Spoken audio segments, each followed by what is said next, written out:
বাঁধ খুলে দিয়েছে ভারত, বন্যায় তলিয়েছে ফেনী কুমিল্লা অঞ্চল। বন্যায় দিশেহারা মানুষ, 5 দফার বাস্তবায়ন ছাড়া বিআইডব্লিউটিএ ছাড়বেন না উপদেষ্টা নাহিদ। ভারতীয় পাহাড়ি ঢল বাঁচার জন্য আকুতি ফেনীবাসীর। আসসালামু আলাইকুম দর্শক, আমাদের হাতে থাকা সর্বশেষ সংবাদে আপনাদের স্বাগত। এতক্ষণ শুনছিলেন সংবাদ শিরোনাম, এবারে থাকছে বিস্তারিত। বাঁধ খুলে দিয়েছে ভারত, বন্যায় তলিয়েছে ফেনী কুমিল্লা অঞ্চল। হঠাৎ বন্যা পরিস্থিতি তীব্র আকার ধারণ করেছে বাংলাদেশের ফেনী, নোয়াখালী ও কুমিল্লা অঞ্চলে। সবচেয়ে ভয়াবহ অবস্থা দাঁড়িয়েছে ফেনীর ফুলগাজী, পরশুরাম ও ছাগলনাইয়া উপজেলায়। বন্যার পানিতে তলিয়ে গেছে বাড়িঘর, রাস্তাঘাট, ফসলি জমি। এখনো হাজারো মানুষ পানিবন্দী অবস্থায় রয়েছে এসব জায়গায়। এমন পরিস্থিতিতে এসব এলাকা পুরোপুরি বিদ্যুৎহীন হয়ে পড়েছে, বন্ধ হয়ে গেছে মোবাইল নেটওয়ার্কও। ভারত থেকে বিবিসি বাংলার সংবাদদাতা জানিয়েছে, বন্যা পরিস্থিতির অবনতি হয়েছে ভারতের ত্রিপুরা রাজ্যে। বন্যায় সেখানে এখন পর্যন্ত 7 জনের মৃত্যুর খবর নিশ্চিত করেছে সেখানকার বিপর্যয় মোকাবেলা দপ্তর। এমন পরিস্থিতিতে ভারতের Tripura Dumbur hydro electric power project বা ডম্বুর গেট খুলে দিয়েছে ভারত। ত্রিপুরা রাজ্যের গোমতীর জেলা প্রশাসক তরিৎ কান্তি চাকমা তার সরকারি এক্স অ্যাকাউন্টে একথা জানিয়েছেন। ফেনীর নিম্নাঞ্চলের বাসিন্দারা বলেছেন, এ এলাকায় 1988 সালের পর বন্যা পরিস্থিতি এতটা ভয়াবহ হয়নি আগে কখনো। ফেনীর জেলা প্রশাসক শাহিনা আক্তার বিবিসি বাংলাকে বলেন, পরিস্থিতি এতটাই খারাপ যে সবার কল্পনার বাইরে। এখনো অনেক মানুষ পানিতে আটকা পড়েছে। তাদেরকে উদ্ধারে কাজ শুরু করেছে সেনাবাহিনী ও কোস্টগার্ড। ভারী বৃষ্টি ও ভারত থেকে আসা পানিতে ফেনীর মুহুরী, কহুয়া ও সিলোনিয়া নদীর পানি বিপদসীমার অনেক উপর দিয়ে প্রবাহিত হচ্ছে। বাংলাদেশ বন্যা পূর্বাভাস ও সতর্কীকরণ কেন্দ্রের নির্বাহী প্রকৌশলী সর্দার উদয় রায়হান বলেন, খোয়াই, ধলাই, মুহুরী, হালদা ও কুশিয়ারা নদীর পানি সমতল বৃদ্ধি পাচ্ছে। আগামী 24 ঘন্টা তো অব্যাহত থাকতে পারে। বন্যায় আটকে পড়াদের উদ্ধারে সেনাবাহিনী ও কোস্টগার্ডকে মাঠে নামিয়েছে জেলা প্রশাসন। উদ্ধারে সেনাবাহিনী ও কোস্টগার্ড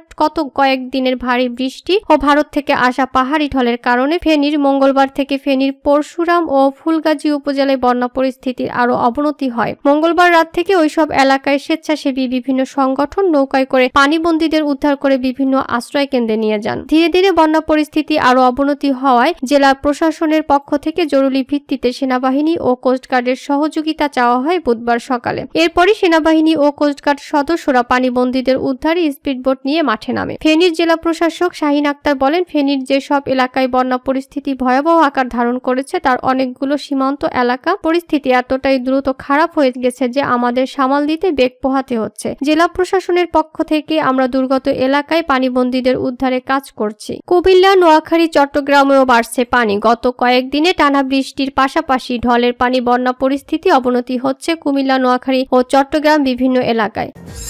বন্যায় দিশেহারা মানুষ, 5 দফার বাস্তবায়ন ছাড়া বিআইডব্লিউটিএ ছাড়বেন না উপদেষ্টা নাহিদ। ভারী বর্ষণ ও ভারত থেকে আসা পাহাড়ি ঢলে সুনামগঞ্জ, মৌলভীবাজার, হবিগঞ্জ, ফেনী, চট্টগ্রাম, নোয়াখালী, কুমিল্লা ও খাগড়াছড়ি জেলা বন্যা কবলিত হয়ে পড়েছে। বুধবার বিকেলে সচিবালয়ে চলমান বন্যা পরিস্থিতি নিয়ে সংবাদ সম্মেলনে দুর্যোগ ব্যবস্থাপনা ও ত্রাণ মন্ত্রণালয়ের অতিরিক্ত সচিবকে এম আলী রেজা বলেন, আবহাওয়া পূর্বাভাস অনুযায়ী আগামী 48 ঘন্টায় দেশের উত্তর পূর্বাঞ্চল ও এর পাশে উজানের মাঝারি থেকে ভারী বৃষ্টি হতে পারে। ফলে এ সময় উত্তর পূর্বাঞ্চলের সিলেট, সুনামগঞ্জ, নেত্রকোনা, মৌলভীবাজার ও হবিগঞ্জ জেলার প্রধান নদীগুলোর পানি সমতল কিছু পয়েন্টে বেড়ে যেতে পারে। দেশের উত্তর পূর্বাঞ্চল ও পূর্বাঞ্চলের প্রধান নদীগুলোর এই মুহূর্তে পানি বাড়ছে। কুশিয়ারা, মনু, ধোলাই, খোয়াই, মুহুরী, ফেনী, হালদা নদীর পানি 7টি স্টেশনে বিপদসীমার উপর দিয়ে পানি প্রবাহিত হচ্ছে। এ অবস্থায় বন্যা দুর্গতদের সহায়তায় নিজ নিজ অবস্থান থেকে নেমে পড়ার আহ্বান জানিয়েছেন অন্তর্বর্তী সরকারের তথ্য উপদেষ্টা নাহিদ ইসলাম। বৃহস্পতিবার সকাল 6টায় মতিঝিলে বাংলাদেশ অভ্যন্তরীণ নৌ পরিবহন কর্তৃপক্ষের কার্যালয়ে গিয়ে এ আহ্বান জানান তিনি। নাহিদ ইসলাম বলেন, জাতির ক্লান্তি লগ্নে আপনারা নিজ নিজ অবস্থান থেকে নেমে পড়ুন। সব বাহিনী উদ্ধার কার্যক্রমে অংশগ্রহণ করুন। আপনাদের যেন আর নির্দেশনা দেওয়া না লাগে। শিক্ষা প্রতিষ্ঠান, ব্যবসা প্রতিষ্ঠান, রাজনৈতিক ও সব শ্রেণীর মানুষকে তিনি এগিয়ে আসার আহ্বান জানান। এ সময় বন্যা দুর্গত এলাকায় দ্রুত সরকারি বেসরকারি স্পিডবোট পাঠানো সহ 5 দফা দাবির বাস্তবায়ন না হলে বাংলাদেশ অভ্যন্তরীণ নৌ পরিবহন কর্তৃপক্ষের বিআইডব্লিউটিএ কার্যালয় থেকে যাবেন না বলে জানান তথ্য উপদেষ্টা। এদিকে দুর্গত এলাকাগুলোতে প্রয়োজনীয় সহযোগিতা না করার অভিযোগে 5 দফা দাবিতে ঢাকা বিশ্ববিদ্যালয়ের শিক্ষার্থীরা ভোর 4টায় মতিঝিলে বিআইডব্লিউটিএ কার্যালয়ের সামনে অবস্থান করেন। 1 ঘন্টা অবস্থানের পর শিক্ষার্থীদের তোপের মুখে চেয়ারম্যান একজন প্রতিনিধি পাঠান। এ সময় তথ্য উপদেষ্টা নাহিদ ইসলাম এসে নৌ পরিবহন কন্ট্রোল অফিসের কার্যক্রম বন্ধ পেয়ে কর্তৃপক্ষের সঙ্গে কথা বলেন এবং জবাবদিহি নিশ্চিতের কথা জানান। পরে শিক্ষার্থীরা 6:30টার দিকে অবস্থান ছেড়ে দেন। কর্তৃপক্ষকে উদ্দেশ্য করে নাহিদ ইসলাম বলেন, অনতিবিলম্বে সরকারি বেসরকারি সকল বোর্ড দুর্গত এলাকায় নিয়োজিত করতে হবে। বেসরকারি প্রতিষ্ঠানগুলোকে আহ্বান করে বলুন, প্রধান উপদেষ্টা থেকে নির্দেশ আছে, 1 ঘন্টার মধ্যে কন্ট্রোল রুম চালু করুন। জাতীয় সংকটের সময় দায়িত্বে পালনে অবহেলা করেছে তাদের বিরুদ্ধে পদক্ষেপ নেওয়া হবে বলেও জানান তিনি। নাহিদ বলেন, আমাদের প্রতিবেশী রাষ্ট্র কোনো ধরনের আলোচনা ছাড়াই বাঁধ খুলে দিয়ে বাংলাদেশের জনগণের বিরুদ্ধে অবস্থান নিয়েছেন। আমরা এর তীব্র নিন্দা ও প্রতিবাদ জানাই। বাংলাদেশের বিপক্ষে যদি কোনো রাষ্ট্র দাঁড়ায় তাহলে বাংলাদেশের ছাত্র জনতা রুখে দেবে। দাবি আদায় না হওয়া পর্যন্ত কার্যালয় থেকে যাবেন না বলেও শিক্ষার্থীদের নিশ্চয়তা দেন তিনি। শিক্ষার্থীদের 5 দফা দাবি উপস্থাপন করেন ঢাকা বিশ্ববিদ্যালয়ের শিক্ষার্থী রিফাত আহমেদ। দাবি 1, সরকারি বেসরকারি যত স্পিড বোট আছে এই মুহূর্তে বন্যা কবলিত স্থানে পাঠাতে হবে। দাবি 2, ছোট ছোট লঞ্চ বিভিন্ন পোর্টে যেগুলো আছে খুব দ্রুতই বন্যা কবলিত এলাকায় পাঠাতে হবে। দাবি 3, বন্যায় উদ্ধার কাজে নিয়োজিত সব যানবাহনকে কর্তৃপক্ষ থেকে জরুরিভাবে জ্বালানি সরবরাহ করতে হবে। দাবি 4, সব বেসরকারি ট্রলার ও স্পিড বোটকে এই ক্রান্তি লগ্নে ফ্রি করে দিতে হবে। দাবি 5, যতদিন এই দুর্যোগ অবস্থা বিরাজমান থাকবে ততদিন 24 ঘন্টায় কন্ট্রোল রুম থেকে নিয়ন্ত্রণ করতে হবে এবং প্রতিটি এলাকায় প্রতিনিধি পাঠাতে হবে।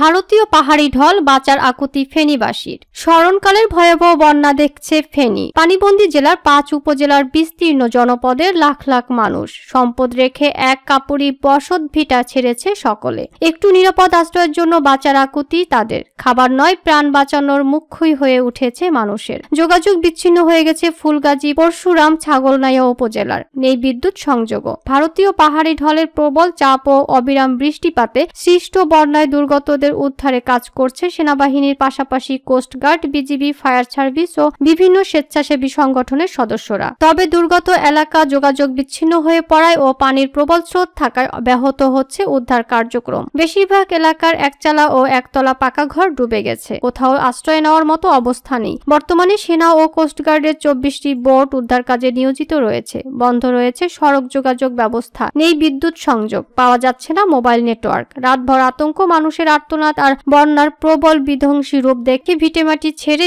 নিরাপদ আশ্রয়ের পথে ছুটছে সবাই।